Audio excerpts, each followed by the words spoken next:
Today's workout is a circuit workout. Now, a circuit is the most basic form of training most of you are already very familiar with. A sequence of exercises done in an order. The following slide is going to show you exactly what order those exercises are in. Stick to that order. They're put together that way for a reason. Follow the time of work as well as the time of rest. So grab an app on your phone, use a stopwatch, get something so that you can time these rounds accurately. Make sure that you complete every repetition with the best form that you can. If there's an exercise you can't do, look it up before you start, find a substitute, or reach out to me and I'll give you an alternative for it. Follow through the exercises in order for the time given, rest for the time given, and then use the rest between rounds, recover, reset yourself, and get ready to repeat if there's more repeats to come.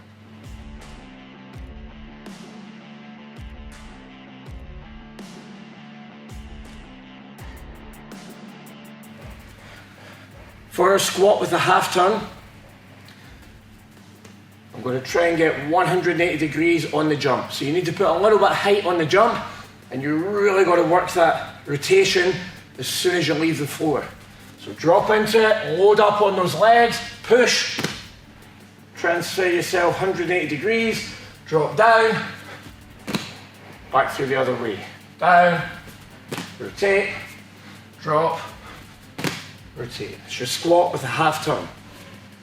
For our Kicksits, what we want to do is we want to stay low to the ground and we want to keep moving fast. Those of you that have done any of the jiu-jitsu or the grappling stuff with us, slightly different from your sit-out.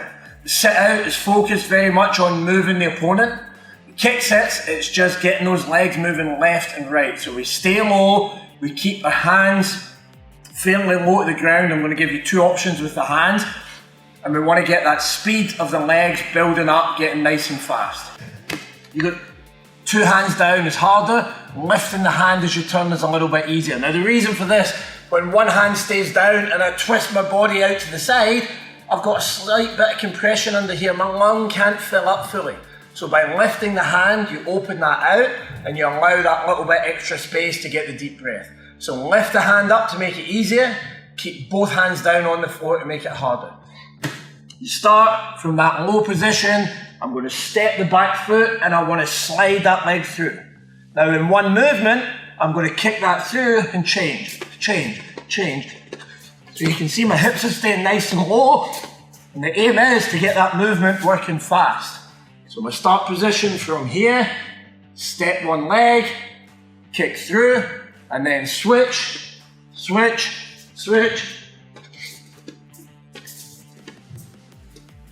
The lower you stay, the easier you're going to find it to pick up that speed.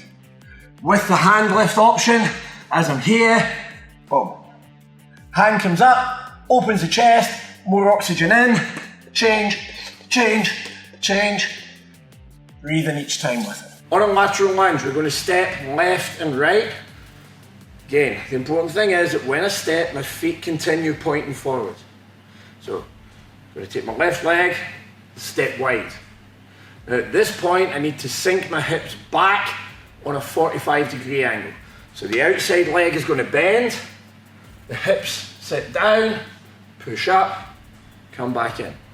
Right leg goes out, foot points forward. Sink the hips back on the 45 degrees, up. You notice I'm trying to keep my chest tall. I use my hands to counterbalance. My hips sit back, my hands go forward, keeps me balanced, push back in, step out, sink down, back to center. Okay, we're going to look at our bear crawls now. So, if you've got a little bit of space, just go forward 2 or 3 and then move back 2 or 3. You don't need to cover a lot of distance with these for them to be effective. With the bear crawl, I'm on my toes and I'm on my hands. Now, you can go flat palms or you can go knuckles, whatever feels more comfortable for you. If you've got issues on your wrist, I recommend going flat on the knuckle. If you're good, you can go on the hand. So set yourself up, hips are over knees, shoulders are over hands. Opposite hand and foot move, left then right, 1, 2, moving back, 1, 2, 1, 2. If you struggle a little bit with the coordination in the beginning, one at a time. Right hand, left foot, left hand, right foot. Okay? So hand, opposite foot, bring the hands in line, bring the feet in line. If I'm going in reverse, foot, opposite hand, feet in line, hands in line. Foot, opposite hand, feet in line, hands in line. Okay? If you've got a bit of space, you can work it forward and back. If you're very limited for space, you don't have much, just come forward for 3. 1, 2, 3, and go back. 1, 2, 3. 1, 2, 3. 1, 2, 3. Once you coordinate the movement, just moving forward and back, even a short distance, is very effective. It'll get the heart rate up, and it'll get that breathing going real quick for you. Frog squats. So, take your feet wide, put the tip of your elbow on the inside of your knee. Don't rest it on top, it needs to be on the inside. Hands are together, and then sink down. Now, your mobility is going to dictate how low that you can get on this, okay? Take whatever position you can get. From here, I lift my hips, and as I lift my hips, I'm going to look back through my legs. Push the hands back, and sit back up. My bum goes down, head and hands goes up. My bum goes up, head and hands go down. Again, your mobility is going to dictate how far you can lift up on this. If you feel your hamstrings are stopping you here, stop there, use it as a mobilizer. Okay? Hips are down, hands are up, lift the hips, and push those arms back through the legs, sit yourself down. They can be done fast, for a workout effect, they can be done slowly, for a mobilise, stretch effect. Push-ups. You've got 2 options with the push-up. Option 1, I want everyone to do at least 2 full push-ups. Hands slightly wider than shoulder width, up on your toes.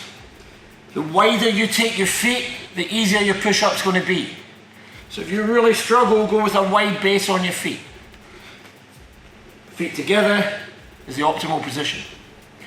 You notice my body's in a straight line through my shoulders, my hips, my knees, my ankles. Avoid dropping and avoid sticking your bum up. Find that nice straight line. Turn your fingers in ever so slightly.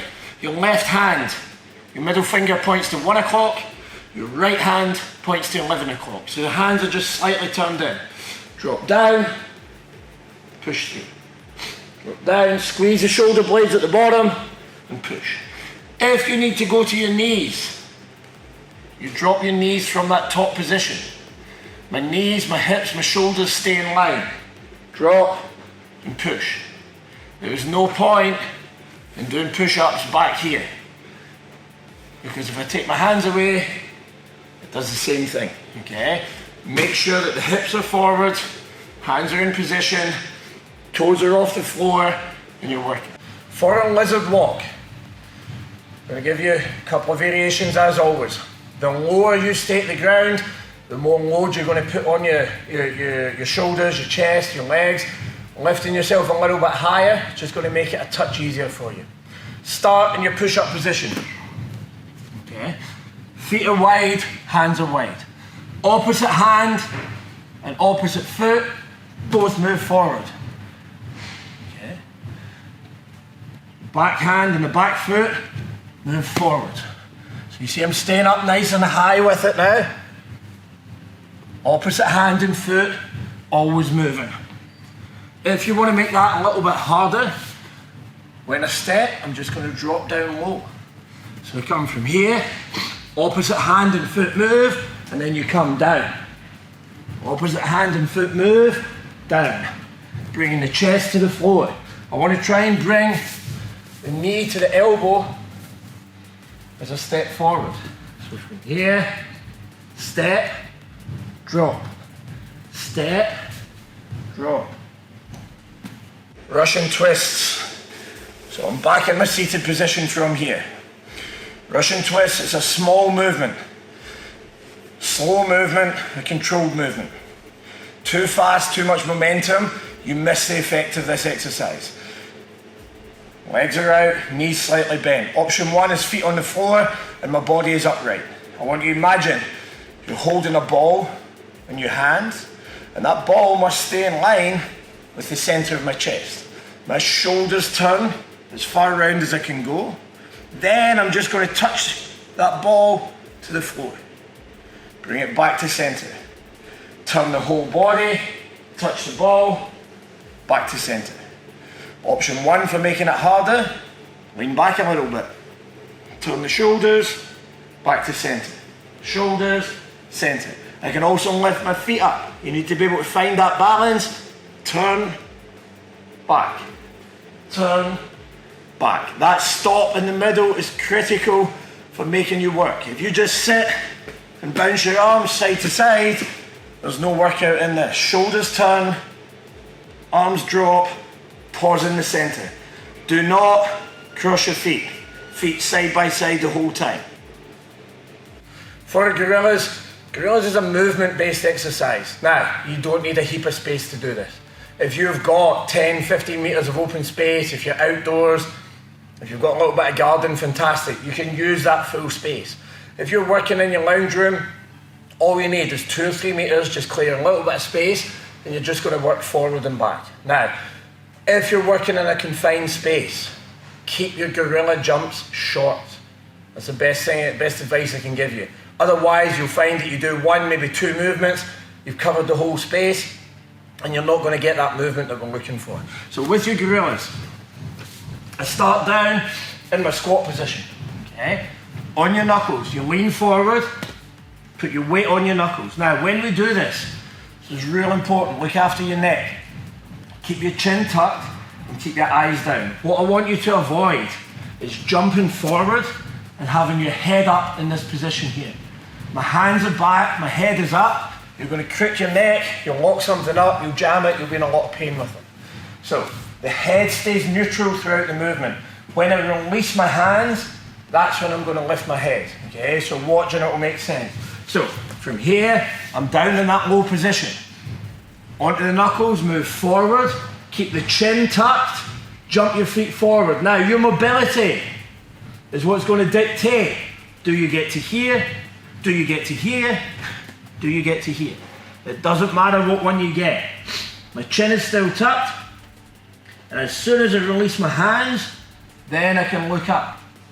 Lift the hips, out onto the knuckles, forward, chin is tucked, lift. Forward, lift. If you're in that tight, confined space, like I say, just do short ones. That way I'm going to get a lot more movement in. If you've got plenty of runoff, plenty of space, then you can go longer and you'll find that you can cover your full distance and still keep that movement happening. For our Cobras, you've got a couple of options on your starting position. You want your hands need to be wider than chest, maybe about 1.5 to 2 times shoulder width. Wider feet are going to give you a much better base, therefore more stability, make it a little bit easier. Feet together, narrow feet, reduces your base, challenges your stability a little bit more. So when you're doing these, before you hit the workout, try each variation, see what one you're going to use, see what one feels best, that A, you can still achieve, but B, you're challenging yourself. So, I set myself up, my hands wider than my shoulders, up into that push-up position. Now the aim of this movement is I drop my chest almost to the floor, and then I slide out to the left hand, to the right hand, back to center, and lift. Drop, slide left, slide right, center, and push. So you can see that on the angle. Wide feet, wide hands, choose your width of your feet. Again, narrower makes it harder. Drop down, slide across. I'm not touching the floor, I'm sliding just above it, center, and push yourself back up. You should have a couple of centimeters between your chest and the floor throughout that movement.